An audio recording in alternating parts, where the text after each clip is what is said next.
everyone. My name is Erin Meyer. I am the Sustainable Food Programs Coordinator at UC Merced. Today we're here with Dr. Laura Agusto from A Plastic Ocean Foundation to talk to us about the film A Plastic Ocean, amongst other related things, sustainability of plastic otherwise. Guillermo, do you want to go ahead and introduce yourself, and then we can have Laura introduce the chapter? Yeah, absolutely. Thank you, Erin. Hello, everyone. I'm Guillermo Ortiz. I'm the Sustainability and Diversity Educational Programs Manager here at UC Merced, and I'm glad to partner with Erin. We've been doing several of these panels and our other AMA series to kind of talk to experts and figure out what's going on around in the world of sustainability. And so I want to thank Laura. Thank you so much for joining us today to talk about this wonderful documentary. I'll turn it over to you to introduce yourself and let people know a little bit more about yourself. Oh, thanks, Guillermo. Thanks, Erin. So I'm Laura, and I'm currently located in Hong Kong, which is just south of China, in the dip of China. A lot of people back home think Hong Kong's in Japan, so that's why I'm just clarifying where it is. I came to Hong Kong to do my PhD in marine biology, specifically on mangroves. And part of our lab looked at how mangroves have a big role to play in trapping plastic pollution. And Hong Kong's really interesting to look at that. I specifically looked at crabs and how crabs impact the mangrove ecosystem. And Hong Kong is a very interesting part to look at plastic pollution, but also biodiversity and its connection, because there's a huge amount of biodiversity here, but at the same time, a huge amount of plastic pollution. And that is why A Plastic Ocean Foundation was founded here in Hong Kong. It was founded in 2012. And in 2016, the charity came out with the movie you all saw, A Plastic Ocean. And this was spearheaded by a group of interested individuals here in Hong Kong who are now all part of our board. And so our foundation does education about plastic pollution, but also writes short articles to advise the government on how to effectively move forward when it comes to new guidelines and rules with plastic pollution. We also give sustainability advice to corporates, specifically then on plastics, and organize ESG and CSR trips for them. That's about it. Wow, that's great. All right, so we can launch into some questions. Guillermo, did you want to have any of yours listed first, or I can go? You go, but I will have a follow-up. Okay, cool. Yeah, I've got a lot. I'm sorry. Go ahead. Oh, okay. Uh-oh. All right. So first question, could you just sum up the mission of the film in a few sentences? The mission of the film was to create large-scale awareness for this world's plastic pollution problem, connect people to the beauty that the ocean has to offer and the demise that it's going through human impacts, and offer solutions for it. I think it does a really good job of all of those things, particularly providing solutions. All right, there's some community questions that I thought were particularly interesting. One of which was from Lucy. What are the most impactful things we can do as individuals to combat large-scale issues like this? So that's a great question. So people are often scared away because it's such a large-scale issue, and they don't think they can do anything themselves. A lot of people have the mindset of, what will my individual change add to this ginormous issue. But it actually does a lot. So we had a meeting yesterday where someone said something really interesting where, you know, if 10 people do something very impactful and never use plastics again throughout their lives, it will have less of an impact than when 10,000 people refrain from using a coffee cup every day. So refrain from using a plastic coffee cup every day. So you yourself can have a large impact by changing your daily behavior and your daily action when it comes to plastics. So when you go get a coffee, a tea, a bubble tea, water, whatever, just bring your own mug. What I do actually sometimes when I'm in the office, I just bring, I don't know if you can see it, my own coffee mug out. And I'm like, please fill this up with an oatmeal cappuccino, thanks. And people laugh, but it works. Like, it's not a long walk and it's really nice to drink out of a real cup.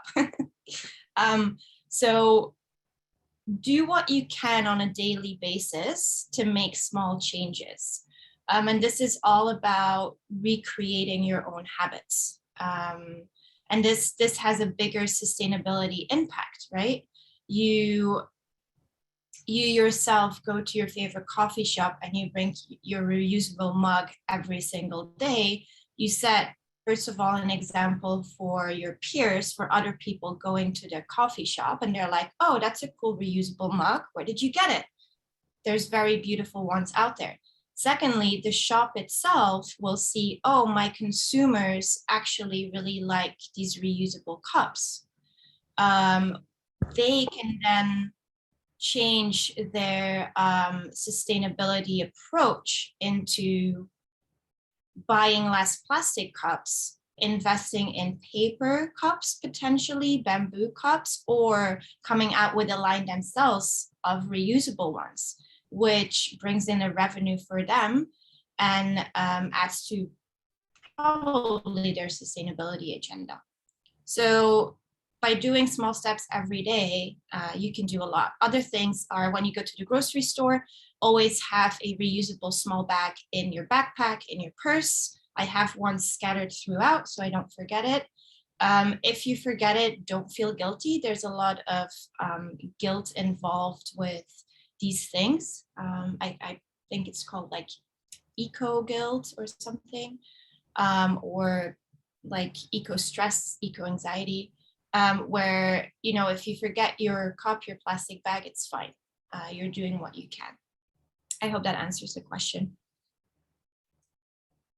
I have the worst eco guilt, eco anxiety. It's pretty brutal. Something I'm definitely working on. All right, so this was a question. It might be very specific, but we'll see if we can get to it. As you know, we're at the University of California, Merced, and Sandra asked, how can UC Merced reduce the plastic being used on campus? And maybe you can just talk from larger university standpoints or corporate standpoints. How might we be able to reduce the plastic used at these very large institutions? So on a scale of institutions and large scale corporates, it often has to do with logistics. There's a lot of, you know, even if people really want to change, it has to do with money and logistics. So if you have money on your side, if you get a grant or approval from higher up to change things within the institution, it will go very easily. So one of the things as large-scale institutions that you can do is make sure you have recycling bins everywhere. But, you know, when you put recycling bins there, a lot of people are like, okay, and now what? So you need to add on an educational aspect to that. You need to make sure people understand why recycling is important, why, where goes what, how to use it, how to practice clean recycling as well. So cleaning your items before putting it in is quite important, because if you have like Coke in a cup or fatty substances stuck to a plate, it will contaminate the entire bag, and a lot of recyclers won't want to recycle it. Other things, items are encouraging vendors, so FNBs on campus or on institutions to be more sustainable, to offer reusable options, or to put out a plaque and say, we welcome your reusable cups, your reusable lunch boxes, and we offer a discount. So there's a good incentive for people to actually bring their own mugs, bring their own cutlery. Then logistically, if you put that on campus or in a corporate, you need a good communication with the local waste management system, so that they pick up the waste, or that internally, if you have a waste management system, that's handled correctly.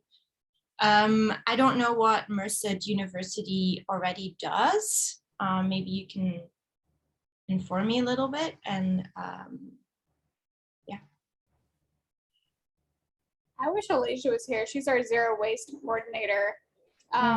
Guillermo, can you speak to any of that? Yeah, some of the things that we have around campus are, for example, drinking stations, so that folks can have easy ways to fill up reusable water bottles, or their hydro flasks or whatever that they're carrying around. In addition, we do have kind of like a coffee shop on campus that does allow folks to bring in their own reusable mugs, and you can use it that way rather than using paper cups. So those are some of the options that we're doing, in addition to some of our zero waste initiatives, really. And if folks are interested in learning more, definitely feel free to reach out to the Office of Sustainability, and specifically our colleague Alicia Wheatley, who is the Campus Zero Waste Coordinator. Laura, I did have one question, really on a governmental scale. How do we avoid, especially with the ocean, the trap of the tragedy of the commons, right? The fact that we're all using this resource for our own self-interest, and as we've seen over the years, we are doing a tremendous amount of degradation, not only to plastics, but damages to coral reefs, damage to wildlife, the actual water quality out in the ocean, et cetera. And so how do we, given that there's so many different issues of resource depletion that we're dealing with when it comes to our oceans, how on a governmental scale do we encourage folks to collaborate and coordinate to protect our ocean? So on a governmental scale, you need implementations to start with, right? I'll give the example of what is happening here in Hong Kong.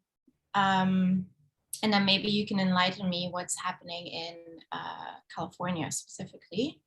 But it's been a real struggle here to get policies implemented to actually put restrictions on plastics usage, because it's a big part of culture here as well.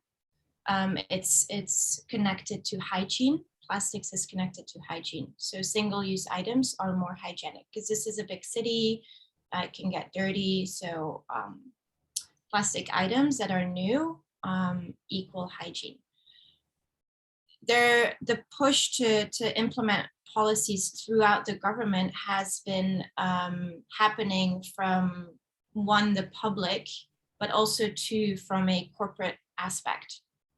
So if these large scale institutions like corporates, universities really push to implement plastic regulations, plastic usage regulations, the government will adapt it.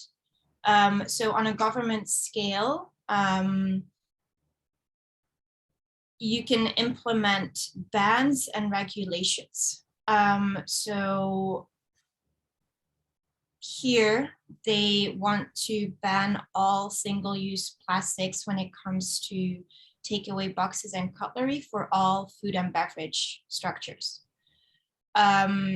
which is a big step in a positive direction, but creates a lot of miscontent with F&B owners, because they panic about what to do, where to go. They're so busy, there's no alternatives offered.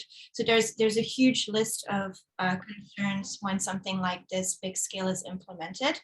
And on a government scale, you need to provide adequate information on how to handle it. So what alternatives are available in the state or in your country, where to get it, what is the price list, what can you afford, how to handle soups, noodles, like if you can't use plastic, what will you use? So that's a big concern with a lot of F&Bs.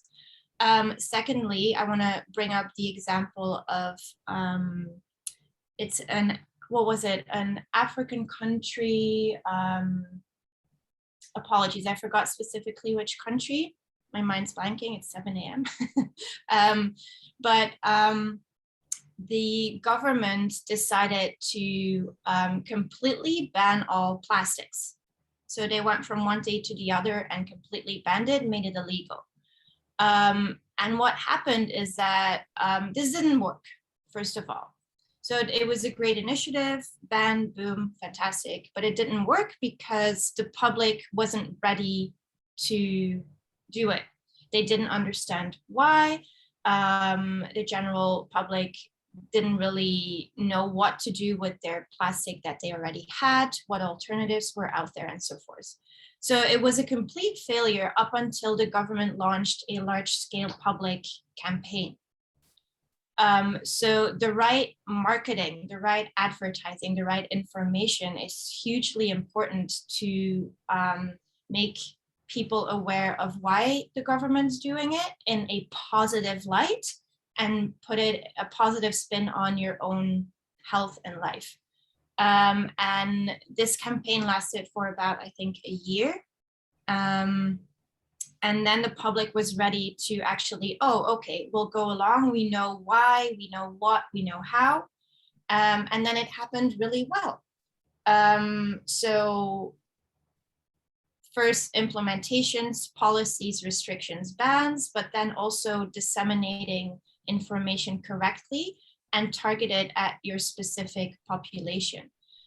So a campaign that would be done here would not work in the States, for example, because you have to take cultural differences into account on how to disseminate information. And it's crazy how it all comes to, you know, the right marketing, making it cool, making it clear, and then also marketing towards age group, maybe social status, and so forth. A recent study here in Hong Kong came out where they did an investigation on how to change people's behavior and which group to target when it comes to changing behavior towards plastic pollution. And they found out that it was mostly people that are that don't really care about it and that haven't really thought about it much, that are the best to change. That's not a big surprise. But the method of changing their behaviors was infographics. It wasn't photographs, but it was infographics, which was very interesting. Can you guys still hear me? Yeah, it was infographics.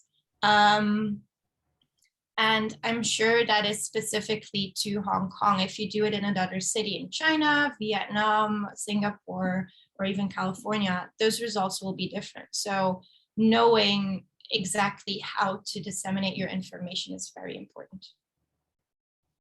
And the African country in question, I believe, was Rwanda.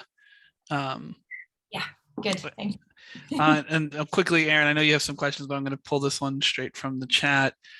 It says, it's from Teresa. She says, I feel like society was making some progress in decreasing plastic usage before COVID-19 and the pandemic, but now there's more concern about hygiene and thus an increase in the use of single-use plastics.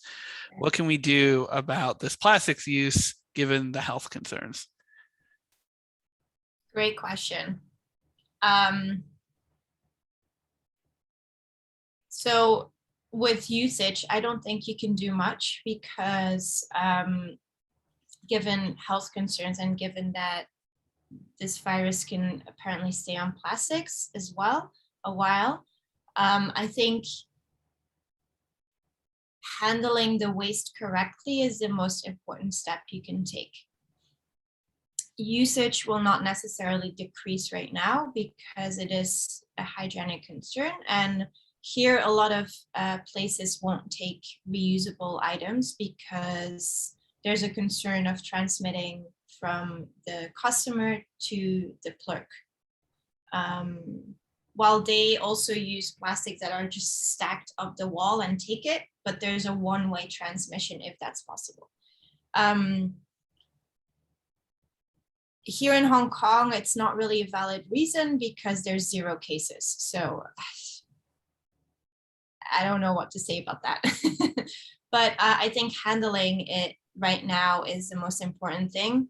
I mean, recycling plants must have a fantastic revenue right now if it's handled correctly. So yay them. Yeah.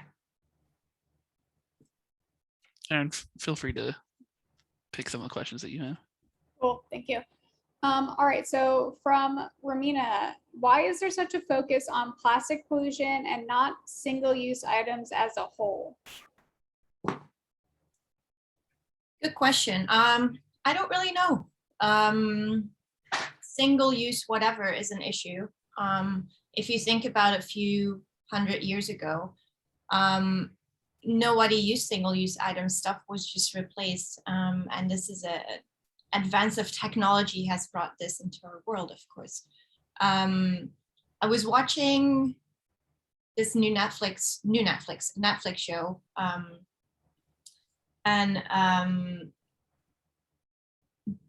Downton Abbey. I don't know if anyone knows it, but it's a quite famous British show, and it's located in the early 1900s. Electricity was just invented, and there was no plastic, and society was very productive nonetheless.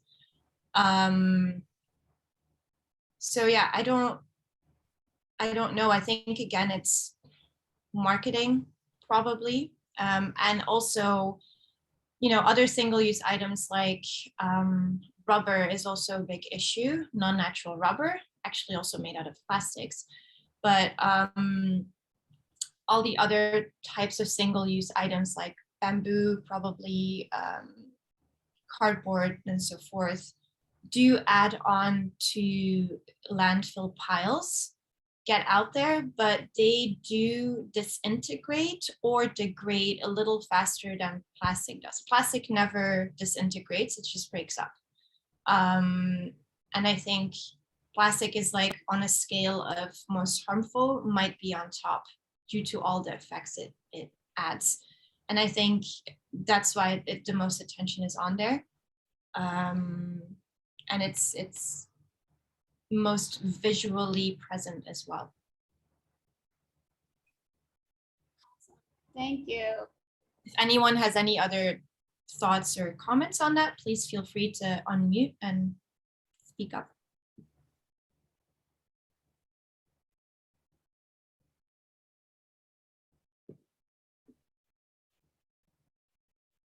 Is compostable single-use plastic good even if it goes to the landfill? Compostable single-use plastic. So compostable and plastic is contradictive terms. So there's no compostable plastic. Plastics that is marketed as compostable are usually, you know, there's terms biodegradable plastics, right? Similar thing. Yeah, maybe that's what they meant. it just says in the chat, compostable, single use. Maybe just without the plastic, maybe they meant is compostable, single use items good, even if it Items, yeah.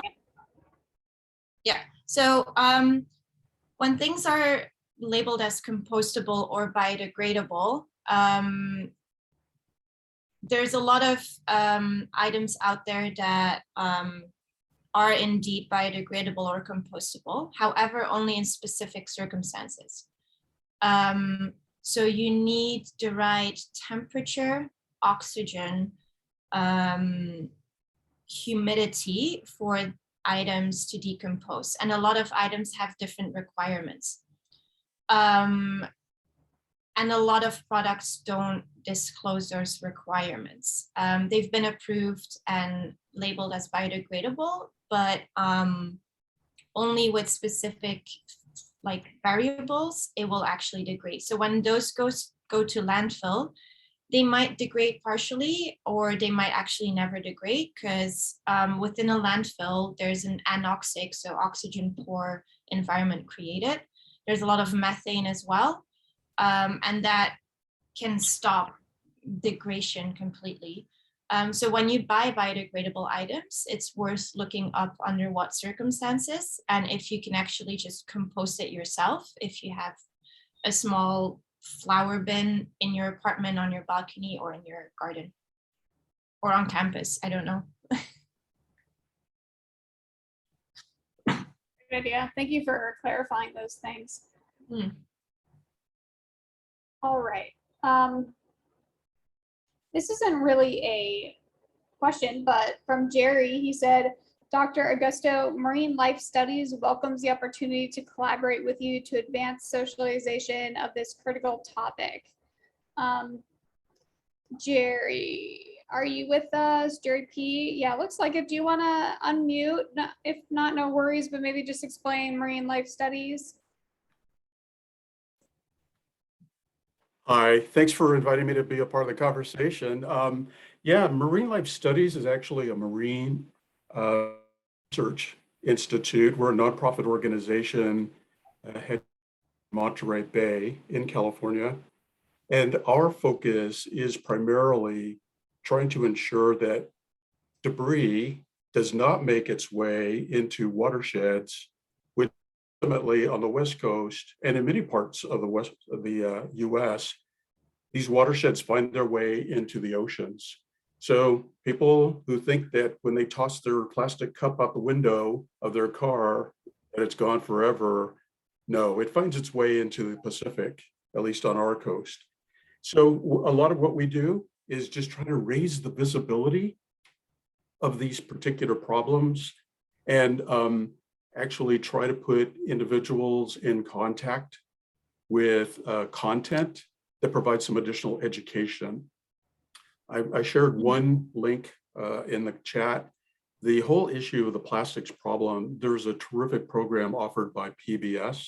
It illustrates everything that Laura has been talking about, as well as just general awareness of the big problem.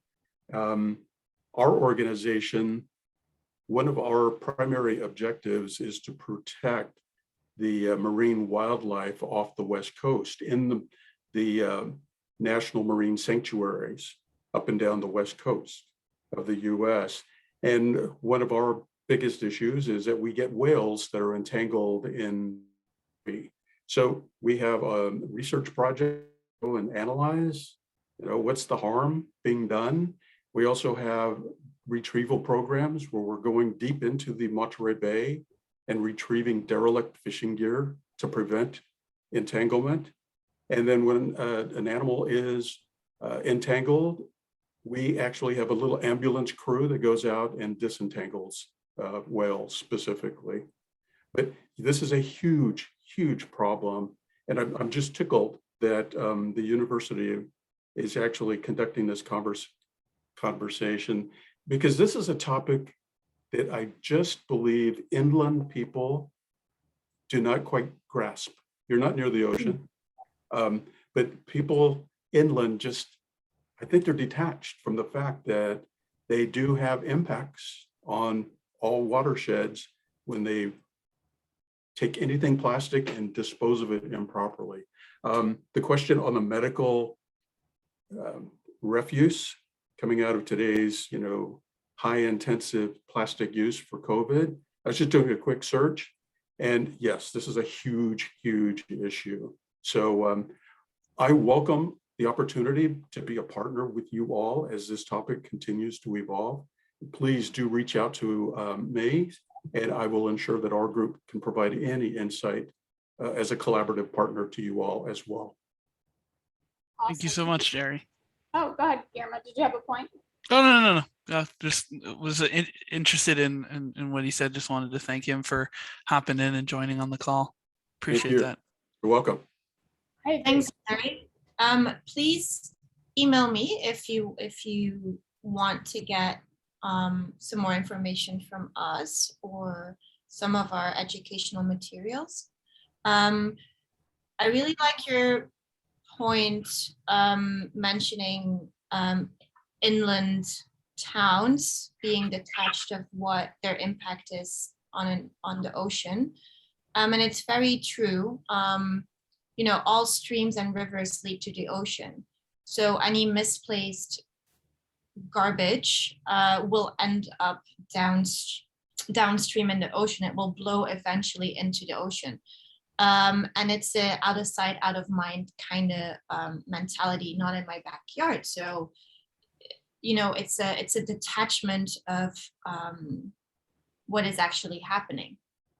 You can see this on many other levels as well with poverty and hunger. If you don't see it, why would you care? And you mentioned a lot of whales being entangled in ghost nets, right? So ghost nets, I don't know if for those who don't know what ghost nets are, they're fishing nets used by fishermen that are discarded or lost. And so they float in the ocean like big watery ghosts, and they're very detrimental to ocean life. And as whales can get entangled and drown. So it's a very important thing that you guys are doing. I'm very impressed, and I would love to see some videos or footage of that.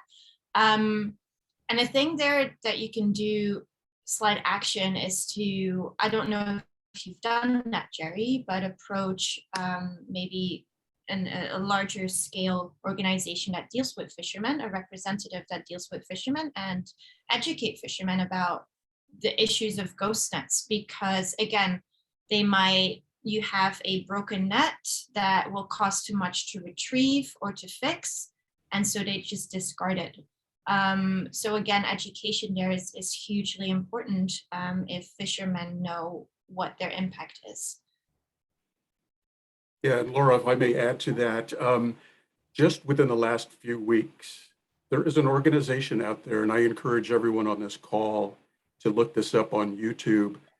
The organization is called the Ocean Cleanup Project. What they have done over the last 6 years is an individual, just like this group here, had an idea as to, all right, we can't leave this plastic out in these gyres. The Pacific Great Garbage Patch is one example. We have to do something about that. He came up with an idea, floated the idea. Some people laughed at him, but he managed to convince enough people to generate 30 million euro to launch a research approach.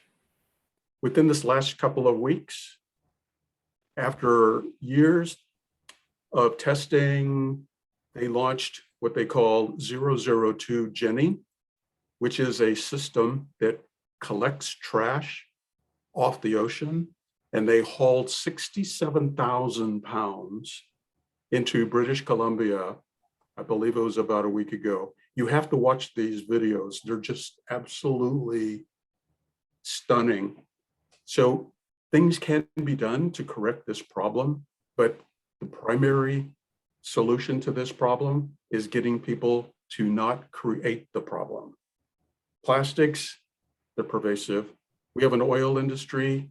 That's how they maintain their revenue, by continuing to generate plastics. Plastic is good in many instances as well. It has a purpose. We've gone just a little bit too far with this. And to your point about the ghost nets, it's kind of like a success story that they just launched a few days ago. It illustrates how many ghost nets are actually floating in that patch. And if you watch that video clip, you'll just see them hauling pounds and pounds of these nets. Literally, some fishermen, that's the attitude they use. Out of sight, out of mind, I'm out of here, right? So it's what's creating massive, massive problems. So literally, it's an awareness issue. And I encourage all of you to just raise the conversation with all of your friends, your colleagues, because again, people just aren't paying attention to this. So it makes me think there's a lot of parallels to animal welfare, veganism, vegetarianism, and I won't go on that side note, but in that movement, certain organizations are using things like virtual reality helmets to put folks like virtually in the slaughterhouse, right? To see like what's happening and to make them more aware of these things, because similar issue, out of sight, out of mind. Is there something like any sort of movement going around along those lines using virtual reality or augmented reality to put people like in the ocean to see these gyres and this trash, or anything creative that's going on in terms of awareness campaigns? Not that I currently am aware of. If anybody else knows something, I think that would be a fantastic idea, of swimming between plastics. Yeah, but not that I'm aware of. And Dr. Sorry to Agusto. barge, Oh, sorry to sorry. barge in on you one more time, but please do watch that PBS special, The Plastic Problem. That's about as close, I think, Erin, that we have out there. And at the same time, this group, the Ocean Cleanup Project, they also have footage illustrating, apparently there is just a small number of rivers in the entire globe that are the massive contributors to trash. And unfortunately, they are in Asia. Yep. Dr. Agusto, what prompted you to kind of get into this field of work, and in particular, I feel like with so many folks drawn to different aspects of environmentalism, there's kind of a story that kind of attaches them, especially with the ocean. Good question. Well, I'm a marine biologist, so I did my master's in marine biology and then my PhD as well. And it you know, origin stories wise, it started when I was little. I'm from Belgium, tiny country in the west of Europe. And we have the tiniest coastlines. It's like 56 kilometers. I don't know how many miles that is, but it's short. Might be a fraction of the California coastline. I'm sure Guillermo's looking up how many miles that is right now. 30, it's around 35. 35 miles, so it's tiny and it's not very appealing. The water is gray, murky, and it's just one straight line of sand and buildings, and dunes. The dunes are very nice. But my grandpa was a diver. My dad's a diver. My uncle and then his 3 sons. So in my bachelor's, I did biology because I was always fascinated by animals and whatnot. I really liked it, and I'm like, okay, let's study biology. Why not? Not that there's much a career in that, but okay. I had supportive parents. So I took on a diving course in university with the university because it's cheaper. And so my dad was like, okay, if you get your license, I'll take you on a trip to Egypt to go diving with my uncle and my cousins. So I was very enticed to do that, and we went, and it was just the most beautiful thing. This is 15 years ago, probably. And there wasn't a plastic piece in sight within the Red Sea where we went diving. And it was just such a holistic, beautiful experience of being submersed with so much biodiversity, color, and beauty, and people that actually are very, involved in preserving this. But when I came to Asia, to Hong Kong to do my PhD, a very different story came to light. So I started my PhD 6 years ago. So PhDs here are only 4 years. So I started it 6 years ago while we could still travel around East Asia. And anywhere you go, there's plastic pollution everywhere. Every single corner, every single beach. Even here in Hong Kong, there's wonderful bays, wonderful beaches. It's absolutely gorgeous, stunning. But certain times of the year when you go in the water, you're like, oh, there's a plastic bag stuck to your shoulder or to your foot, and it's absolutely gross. So I started volunteering with a Plastic Ocean Foundation because they needed educators and outreach people. And so then they hired me straight out of my PhD. Yeah. So it's a experiential path that has led me here, I would say. Wow, I didn't know it only took 4 years in Hong Kong. Guess I gotta head over to Hong Kong. We'll see you soon. There's a booming sustainability industry here right now. Awesome. All right. Can I sleep on your couch? Yeah, we have a pull-out couch, so you're welcome to join. Thank you. All right, there's some questions in chat and then others that came in via the registration still. So I want to make sure we get to those. What data do you have or know about that that shows what kinds of plastics are in the ocean rafts and where it comes from? Ocean rafts? Yes. The gyros? Is that what? I think that's what it's referring to. Yeah. What data do you have that shows what kind of plastics are in the rafts and where it comes from? So the data that we've collected from that was only through the movie and the scientists involved there. And as you saw in the movie, what they found was mostly microplastics, right? In these gyros. Yeah, so that data has been published. So the movie was from so I think it was published more or less in the same period. And it was mostly microplastics, so plastic pieces smaller than 5 centimeters. Yeah, that's about it. But I think right now there's many more up-to-date data sources out there. I think the ocean cleanup as well, I believe it's a Dutch enterprise, right? They probably have way more up-to-date information on a larger scale within specific garbage batch. So yeah, if you're interested in that, I would go to their website and have a look, or just Google Scholar, Google it. Sorry, can't offer more information on that. Oh, that was really helpful. Thank you.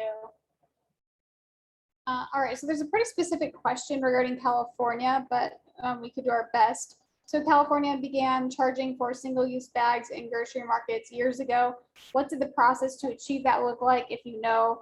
And would it be possible for another state to do the same thing during a pandemic? Ooh, during a pandemic. So yeah, California started doing that. I just looked it up real quick in 2014. So they started by charging. So they started by banning it. And when you ban an item, you need a certain amount of time for people to use up the stock they have, right? So either you let large retail stores use up the plastic bags they have, so you know, not buy any new plastic bags, and then switch to other items. So California did it in the way that they incentivized people to bring their own bags. So they charge a certain amount for paper bags or any other bags in stores. There's a lot of other states. New York State also started doing plastic bans, right? If I look it up real quick, Columbia, Connecticut, Delaware, Maine, Oregon, Vermont also did it. So, and they all did it in a slightly different way, I'm sure. But yeah, it's not hard to do. You really just need a legislation and a higher incentive to do it. With regards to COVID, when it comes to plastic bags, it's really not hard. You just bring your own bag. So that would not make much difference. I think when it comes to takeaway items, food, then people switch to plastics out of hygienic reasons, and hopefully that habit and the ease of getting that, not bringing your own, will not linger long.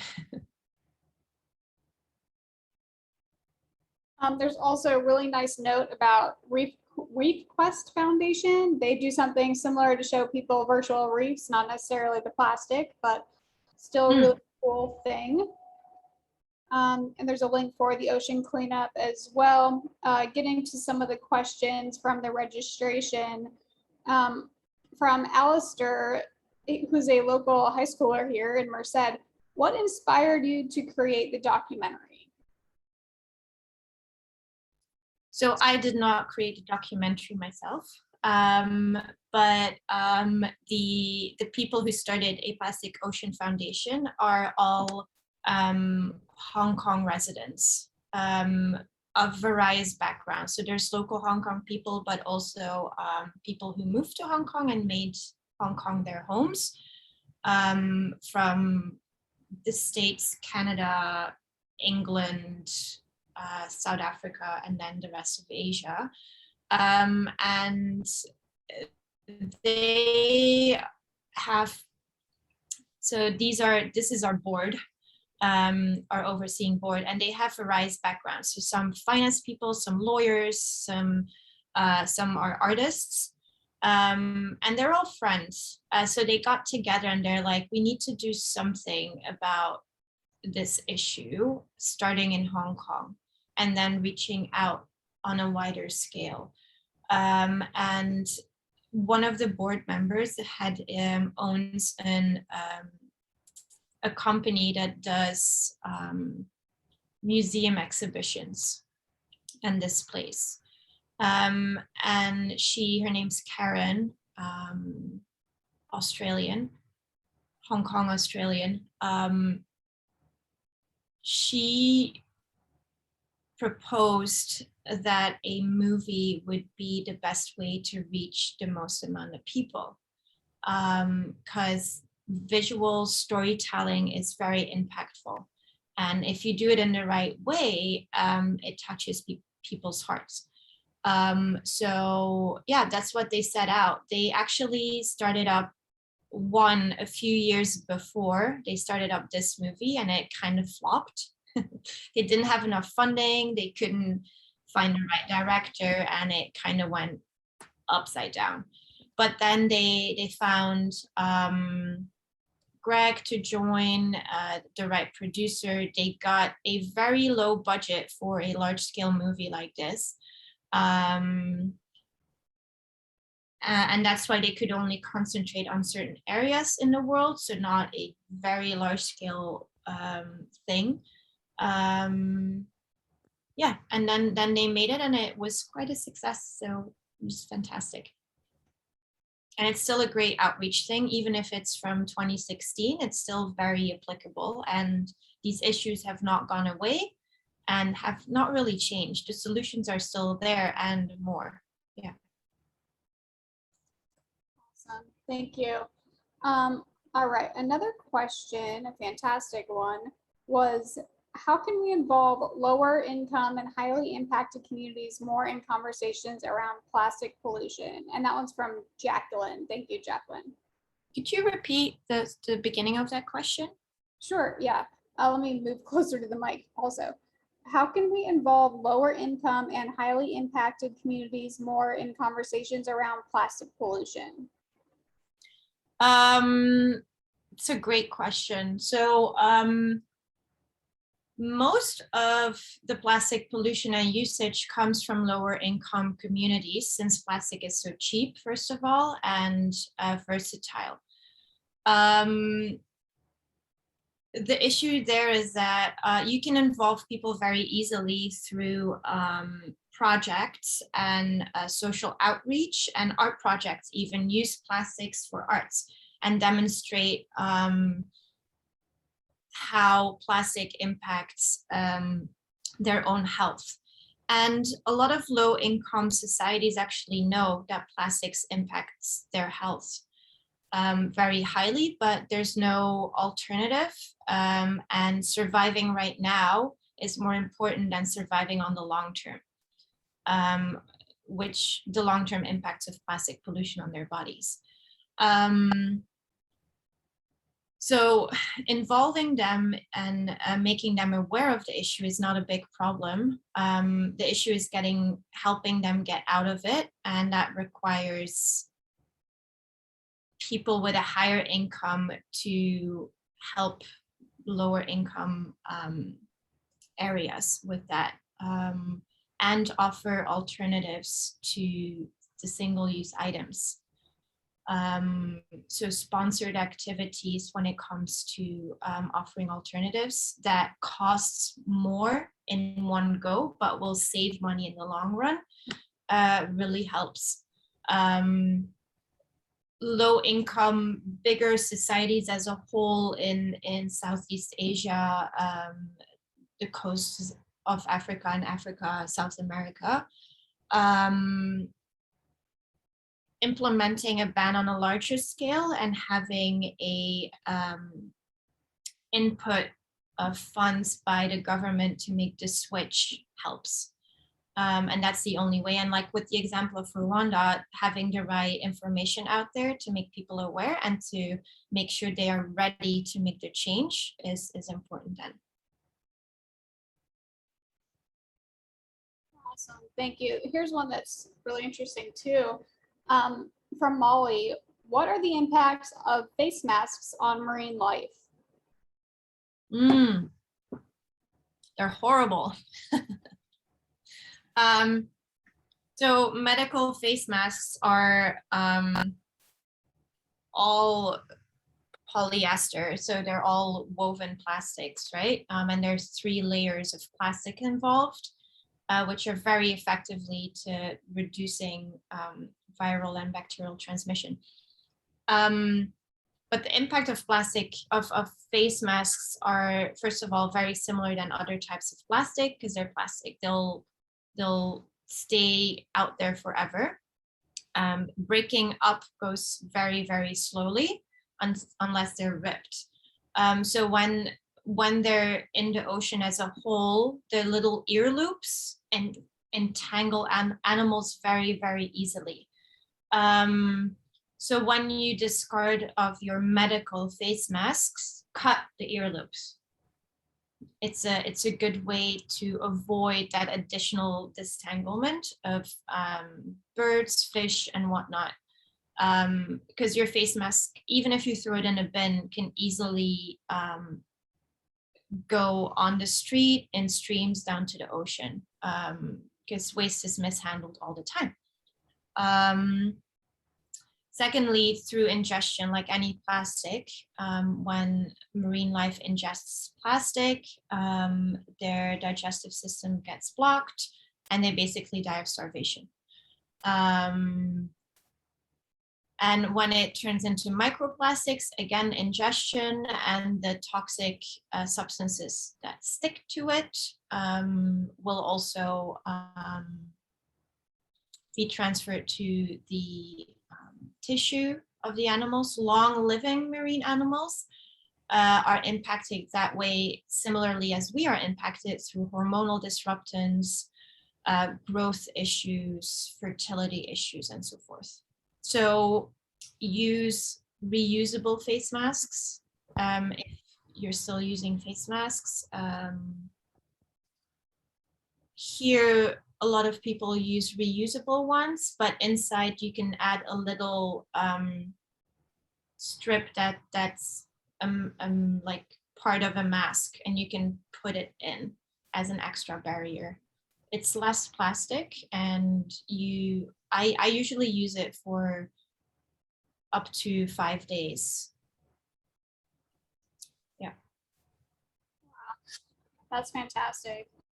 Could we possibly end on an optimistic note? Is there any room for optimism? Any final takeaways? No, I'm kidding. The world is doomed. No, it's not. So yes, I think, despite what the pandemic has done to our world with a lot of loss of life, disruption of economies, it has brought to light how much we impact our world, right? A lot of people have spoken about that. There's a lot of videos that have come out of, marine animals coming in harbors because there's no sea noise traffic anymore. Wild animals coming into forests. So there's such a large impact of humanity on nature that it has been a wake-up call for a lot of individuals. And specifically for larger companies and corporates. So because of this, sustainability has bumped up in a lot of large scale industries. And even if they're doing it to meet their internal goals, they're still striving to be more sustainable. And consumers, people also want it.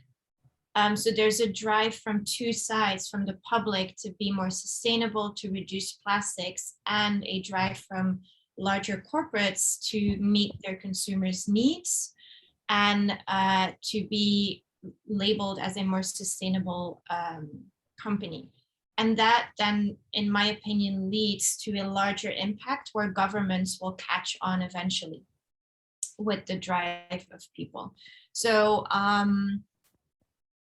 yeah, I think we, unfortunately, this disaster has brought to light what we can actually do. And a lot of people now are even making changes where they're deciding to travel less, to use planes less. It's easier to have meetings over Zoom because people are used to it.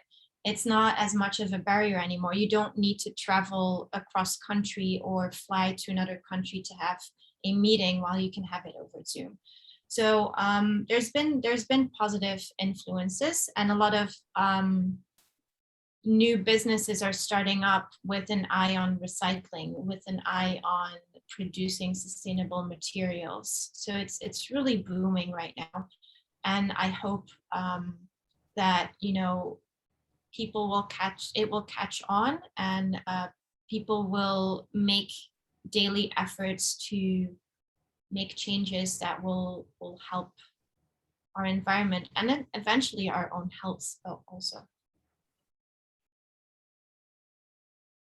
Well said. All right, we're a minute over. Sorry, everyone. Thank you so much. And it's very early there for Laura, so hopefully you can have another couple cups of coffee for me. Yes. And I'll see you soon because I'm booking my flight now. And okay. Okay, Thanks so much. Thank you for the invite, and keep in touch. Yeah, absolutely. Thank you so much. please share my email address with any participants that would like to reach out. Will do. Okay, have a good weekend. You too.